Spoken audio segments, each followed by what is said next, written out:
Hello दोस्तों, आज हम लोग सामान्य ज्ञान जनरल नॉलेज के 10,000 plus most important MCQ series को देखेंगे, वो भी हिंदी में, जो आपको SSC, banking, railway, UPSC, EMRS जैसे ऑल कॉम्पिटिटिव एग्जाम्स में आपका काफ़ी हेल्प करेंगे। तो चलिए शुरू करते हैं आज का सेट 8। अगर आपने पहले के सेट्स को नहीं देखा है तो आप प्ले लिस्ट में जाकर देख सकते हैं। मैंने हर सेट में 50 क्वेश्चन कराए हैं। तो आज का सेट स्टार्ट करते हैं। तो ये रहा आज के टॉप 50 क्वेश्चन। निम्नलिखित में से किसकी हत्या उसके बेटे ने की? तो इसका आंसर है राणा कुंभा की हत्या उनके बेटे ने की थी। नेक्स्ट क्वेश्चन है, रुकैया बेगम किस मुगल शासक की पत्नी थी? तो इसका आंसर है यह अकबर की पत्नी थी। रुकैया बेगम 1557 से लेकर 1605 तक अकबर की पत्नी रही और इनके पिता का नाम था हसन मिर्जा, जो अकबर के चाचा थे और हुमायूं के छोटे भाई थे। नेक्स्ट क्वेश्चन है, औरंगजेब के समय राजपूत विद्रोह कब हुआ? तो इसका आंसर है 1679 को। और यह क्यों हुआ था? क्योंकि राजपूतों पर, हिंदुओं पर जजिया कर लगाया गया था। और ये जजिया कर वही होता है जो गैर मुस्लिम को देना पड़ता है, जिसको अकबर ने समाप्त किया था, लेकिन जब औरंगजेब का शासनकाल आया तो इसने दोबारा लगा दिया जजिया कर, इसीलिए राजपूत विद्रोह हुआ था। नेक्स्ट क्वेश्चन है, जहांगीर के दरबार में ब्रिटेन के शासक जेम्स प्रथम का कौन सा राजदूत आया था? तो इसका आंसर है थॉमस रो, ऑप्शन ए। यह जहांगीर के दरबार में आया था और व्यापार की अनुमति में सफल भी हुआ था लेने में। नेक्स्ट क्वेश्चन है, अलाई दरवाजा को किसने बनवाया? तो इसका आंसर है अलाई दरवाजा को अलाउद्दीन खिलजी ने ही बनवाया था। नेक्स्ट क्वेश्चन है, कुलीन प्रथा को बंगाल में किसने शुरू किया? तो इसका आंसर है वल्लाल सेन ने कुलीन प्रथा को बंगाल में शुरू किया था। और वल्लाल सेन यह बंगाल का राजा था, जो सेन वंश का एक राजा था। उसने बंगाल में यह कुलीन प्रथा को शुरू किया और बढ़ावा दिया। नेक्स्ट क्वेश्चन है, चर्याय पद की रचना किसने की? तो चर्याय पद की रचना महासिद्ध ने की थी। देखिए, चर्याय पद की रचना 10वीं शताब्दी में हुई थी। यह बौद्ध धर्म का एक ग्रंथ है जिसकी रचना महासिद्ध ने की थी और यह पाल वंश के दौरान की गई थी। नेक्स्ट क्वेश्चन है, निम्नलिखित में से किसने श्रीभाष्य की रचना की? तो श्रीभाष्य की रचना रामानुजाचार्य ने की थी। नेक्स्ट क्वेश्चन है, साइबेरिया के सारस और डोडो की चित्र किस मुगल चित्रकार ने बनाई? तो इसका आंसर है उस्ताद मंसूर ने बनवाई थी। और यह मुगलकालीन चित्रकार थे। उसने अपनी चित्रकारी से अकबर के राज्यकाल में आखिरी वर्षों में शुरू की और बाद में जहांगीर के समय कार्य किया। जहांगीर का काल मुगल चित्रकला का स्वर्ण काल भी कहा जाता है। ये कई बार डायरेक्ट क्वेश्चन पूछ लेता है कि मुगल काल का चित्रकला स्वर्ण काल किसके शासनकाल को कहा जाता है? तो जहांगीर के शासनकाल को कहा जाता है। नेक्स्ट क्वेश्चन है, गोमुंडा का युद्ध किस प्रदेश में हुआ? तो ग्रोगुंडा का युद्ध यह राजस्थान में हुआ था। गोगुंडा, या जिसे हल्दी घाटी का युद्ध भी बोलते हैं, ये अकबर के सेनापति मानसिंह और राजा महाराणा प्रताप के बीच में हुआ था 21 जून 1576 को। चलिए नेक्स्ट क्वेश्चन पर आते हैं। नेक्स्ट क्वेश्चन है, सीमेंट की खोज किसने की? ये इंपॉर्टेंट क्वेश्चन है मोस्ट। तो सीमेंट की खोज जोसेफ आस्पदीन ने की थी। एक्सप्लेनेशन आप रोक कर पढ़ सकते हैं। नेक्स्ट क्वेश्चन पर है, पीड़कनाशी के रूप में डीडीटी के प्रयोग की हानि है? तो इसका आंसर है प्राकृतिक में सरलता से निम्नीकरण नहीं होता। नेक्स्ट क्वेश्चन है, फोटोग्राफी की फिल्म बनाने के लिए सिल्वर के कौन से लवण का प्रयोग किया जाता है?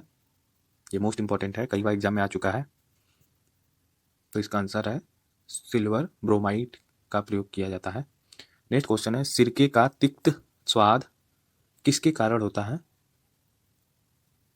तो ये आप डायरेक्ट ऐसे भी बोल सकते हैं कि सिरके में कौन सी अम्ल या कौन सा एसिड होता है। तो सिरके में एसिटिक एसिड होता है या एसिटिक अम्ल होता है। दूध में पूछे तो लैक्टिक होता है। और दूध, दही या दूध से बना हुआ कोई भी चीज़ में लैक्टिक को ही बोलते हैं। और सिट्रिक पाया जाता है, नींबू में पाया जाता है सिट्रिक, और टार्किक या इमली या आम में पाया जाता है। तो ऐसे आप याद कर सकते हैं। नेक्स्ट क्वेश्चन है, और ये याद रखिएगा, ये कई एग्जामों में आ जाता है, ये डायरेक्ट क्वेश्चन भी पूछता है, तो इसलिए इसको मोस्ट इंपॉर्टेंट भी मान के याद करिएगा। नेक्स्ट क्वेश्चन है, निम्नलिखित में से किसमें नाइट्रोजन तत्व नहीं होता है? तो नाइट्रोजन तत्व किसमें नहीं होता है? तो इसका आंसर है चूने का सुपर फास्फेट में नाइट्रोजन तत्व नहीं होता है। नेक्स्ट क्वेश्चन है, निम्न में से विषम चक्रीय यौगिक का उदाहरण कौन सा है? तो इसका आंसर है ऑप्शन सी, फ्यूरॉन में विषम चक्रीय यौगिक का उदाहरण है। नेक्स्ट क्वेश्चन है, जर्मन सिल्वर में निम्नलिखित धातुएं कौन सी होती हैं? तो जर्मन सिल्वर यह एक मिश्र धातु है और इसमें कौन कौन सी धातु का प्रयोग होता है? तो इसका आंसर है तांबा, जस्ता और निकिल। एक्सप्लेनेशन आप पढ़ सकते हैं। 50% तांबा होता है, 20% जस्ता और 30% निकिल मिलाकर ये सिल्वर, जर्मन सिल्वर बनाया जाता है। नेक्स्ट क्वेश्चन है, जंगरोधी इस्पात का निर्माण इस्पात का मिश्रतम किससे होता है? तो इसका आंसर है क्रोमियम और निकिल से होता है मिश्रण। नेक्स्ट क्वेश्चन है, पीतल किसकी मिश्र धातु होती है? ये मोस्ट इंपॉर्टेंट है। तो पीतल ऑप्शन बी जस्ता और तांबा का मिश्र धातु होता है। एक्सप्लेनेशन आप पढ़ सकते हैं। पीतल मिश्र धातु है जो तांबा और जस्ता के संयोग से बनती है। तांबे में जस्ता डालने से तांबा का सामर्थ्य, चौमड़पन और कठोरता बढ़ती है। यह वृद्धि 36% जस्ता तक नियमित रूप से होती है। बाद में केवल सामर्थ्य में वृद्धि अधिक स्पष्ट देखी जाती है। नेक्स्ट क्वेश्चन है, उन तत्वों को क्या कहा जाता है जिसमें समान संख्या में प्रोटॉन भिन्न संख्या में, एक मिनट ये थोड़ा उल्टा सीधा शब्द हो गया है। उन तत्वों को क्या कहा जाता है जिसमें समान संख्या में प्रोटॉन और भिन्न संख्या में प्रोटॉन होते हैं? तो इसका आंसर दिया है समस्थानिक। देखिए इसके एक्सप्लेनेशन में सही शब्द लिखा होगा। तो ये देखिए, एक ऐसा परमाणु तत्व जिसकी परमाणु क्रमांक समान हो। हाँ देखिए, परमाणु क्रमांक अगर समान होता है तो उसे हम समस्थानिक कहते हैं। और जिसकी द्रव्यमान संख्या क्यों, एक मिनट एक्सप्लेनेशन कहाँ गया, यह भिन्न द्रव्यमान संख्या इसलिए होती है क्योंकि नाभिक में नाइट्रोजन की संख्या भिन्न होती है। इन तीन समस्थानिक के नाभिक में एक प्रोटॉन और न्यूट्रॉन की संख्या 0, 1 और 2 होती है। तो यही था। ये याद रखिएगा कि जिसके भी परमाणु क्रमांक, जैसे हाइड्रोजन, हीलियम, लिथियम हम लोग याद करते हैं, तो हाइड्रोजन का 1, हीलियम का 2, ये परमाणु क्रमांक है। और ये जिनके भी 2 परमाणु क्रमांक समान होते हैं उनको समस्थानिक बोलते हैं। और इसी का जस्ट उल्टा समभारिक होता है। जैसे कि इसमें क्या है, समस्थानिक में इसमें परमाणु क्रमांक समान होता है और द्रव्यमान संख्या भिन्न होती है। जबकि समभारिक में क्या होता है कि परमाणु क्रमांक भिन्न होता है लेकिन द्रव्यमान संख्या उसकी समान होती है। और एक होता है समन्यूट्रॉनिक, तो उसमें क्या होता है कि उसमें न्यूट्रॉनों की संख्या समान होती है बस।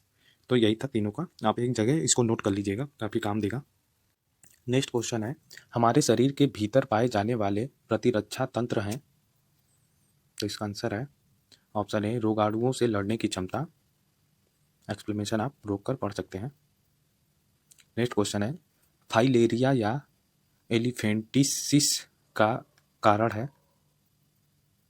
तो इसका आंसर है वायरस। यह एलिफेंटिसिस या फाइलेरिया का कारण है। यह मच्छर द्वारा फैलता है। एक्सप्लेनेशन को आप पढ़ लीजिएगा। नेक्स्ट क्वेश्चन पर आते हैं, स्वास्थ्य का मतलब है? तो स्वास्थ्य का क्या मतलब है? तो इसका आंसर है उपयुक्त में से सभी। शारीरिक स्वास्थ्य, सामाजिक स्वास्थ्य और मानसिक स्वास्थ्य, यह तीनों जरूरी है। नेक्स्ट क्वेश्चन है, व्यक्तिगत स्वास्थ्य के लिए आवश्यक है? तो इसका आंसर है ऑप्शन इनमें से कोई नहीं। व्यक्तिगत स्वास्थ्य के लिए एक्सप्लेनेशन पढ़ लें। व्यक्तिगत स्वास्थ्य वृद्धि के लिए व्यक्ति को अपनी स्वास्थ्य एवं शारीरिक क्रिया संबंधी आवश्यकताओं की पूर्ति करनी होती है। यह आवश्यकताएं हैं शुद्ध हवा, शुद्ध जल, शुद्ध संतुलित आहार और शारीरिक स्वच्छता, शारीरिक परिश्रम, संक्रामक रोग, छूत के रोगों, घटनाओं एवं व्यावसायिक आपदाओं से बचाव। यही है व्यक्तिगत स्वास्थ्य का आवश्यक। नेक्स्ट क्वेश्चन है, जीवाणुओं को नष्ट करने के लिए निम्नलिखित में से कौन सी गैस का प्रयोग किया जाता है? तो इसका आंसर है क्लोरीन का प्रयोग किया जाता है। क्लोरीन का परमाणु संख्या है 17। नेक्स्ट क्वेश्चन है, और क्लोरीन को CI से व्यक्त करते हैं। नेक्स्ट क्वेश्चन है, एस्पिरिन साधारण नाम है? तो एस्पिरिन का साधारण नाम एसिटिल सैलिसिलेट एसिड है। एक्सप्लेनेशन आप रोक कर पढ़ सकते हैं। नेक्स्ट क्वेश्चन पर आते हैं, ग्रीन हाउस प्रभाव के लिए मुख्यतः जिम्मेदार वायुमंडलीय गैस कौन सी है? तो इसका आंसर है कार्बन डाइऑक्साइड। कार्बन डाइऑक्साइड ये ग्रीन हाउस प्रभाव के लिए मुख्यतः जिम्मेदार वायुमंडलीय गैस है और कार्बन डाइऑक्साइड को CO2 के साथ व्यक्त करते हैं। यह एक रंगहीन और गंधहीन गैस है जो पृथ्वी पर जीवन के लिए अत्यंत आवश्यक है। नेक्स्ट क्वेश्चन है, ओजोन परत का अवक्षय मुख्यतः किस कारण से होता है? तो इसका आंसर है ऑप्शन डी, क्लोरोफ्लोरोकार्बन से होता है, जो आपको AC या रेफ्रिजरेटर से निकलती हुई गैस होती है। ज़्यादातर इसी का मुख्य कारण है। नेक्स्ट क्वेश्चन है, जिंक फास्फाइड का नाम आमतौर पर प्रयोग किया जाता है। तो इसका आंसर है ऑप्शन सी, कृतंकनाशी के रूप में कृतंकनाशी के रूप में किया जाता है। एक्सप्लेनेशन आप पढ़ लीजिएगा। नेक्स्ट क्वेश्चन पर आते हैं, निम्नलिखित में से कौन सी ग्रीन हाउस गैस नहीं है? तो इसमें से कौन सी ग्रीन हाउस गैस नहीं है? तो इसका आंसर है नाइट्रोजन। यह एक ग्रीन हाउस गैस नहीं है। एक्सप्लेनेशन आप वीडियो को रोककर पढ़ सकते हैं। नेक्स्ट क्वेश्चन है, किस धातु को चाकू से काटने से कट जाता है? तो इसका आंसर है सोडियम को चाकू से काटा जा सकता है। एक्सप्लेनेशन को यहाँ से गिन लें, यहाँ से पढ़ लें। नेक्स्ट क्वेश्चन है, विश्व मौसम दिवस कब मनाया जाता है? तो इसका आंसर है 23 मार्च को विश्व मौसम दिवस मनाया जाता है। नेक्स्ट क्वेश्चन है, नेशनल क्रेडिट कोड डे कब मनाया जाता है? जिसको NCC भी बोलते हैं। NCC डे कब मनाया जाता है? तो इसका आंसर है 23 नवंबर को। नेक्स्ट क्वेश्चन है, बहुत अधिक ऊंचाई पर मनुष्य की लाल रुधिर कणिकाएं कैसी हो जाती हैं? तो बहुत अधिक ऊंचाई पर मनुष्य की लाल रुधिर कणिकाएं, उनकी संख्या बढ़ जाती है। नेक्स्ट क्वेश्चन है, नाभिकीय रिएक्टरों में ग्रेफाइट का प्रयोग किया जाता है। तो इसका आंसर है ऑप्शन सी, विमंदक के रूप में किया जाता है नाभिकीय रिएक्टरों में ग्रेफाइट का प्रयोग। नेक्स्ट क्वेश्चन है, परमाणु बम के विस्फोट में भारी मात्रा में ऊर्जा किसके कारण निकलती है? तो परमाणु बम में विस्फोट में भारी मात्रा में ऊर्जा द्रव्य का ऊर्जा में परिवर्तन के कारण निकलती है। नेक्स्ट क्वेश्चन है, ट्राइनाइट्रोटाइलुइन का विस्फोटक निम्नलिखित में से किसके मिश्रण द्वारा किया जाता है? तो इसका आंसर है अमोनियम नाइट्रेट मिश्रण के कारण। नेक्स्ट क्वेश्चन है, भारत के ऐसे प्रथम राष्ट्रपति कौन थे जिन्होंने भारतीय वायुसेना के सुखोई फाइटर एयरक्राफ्ट में 30 मिनट की उड़ान भरी थी? तो इसका आंसर है APJ अब्दुल कलाम ने, ऑप्शन ए। नेक्स्ट क्वेश्चन है, एग्रीकल्चर शॉट खेल किस खेल से संबंधित है? तो एग्रीकल्चर शॉट यह क्रिकेट से ही संबंधित है।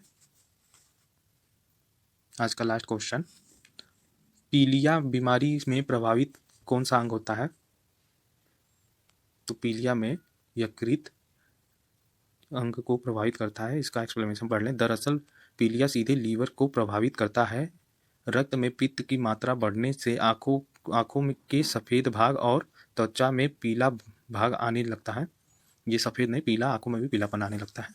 नाखून में पीले नज़र आने लगते हैं और अधिक शराब पीने वालों को पीलिया का खतरा सबसे अधिक होता है।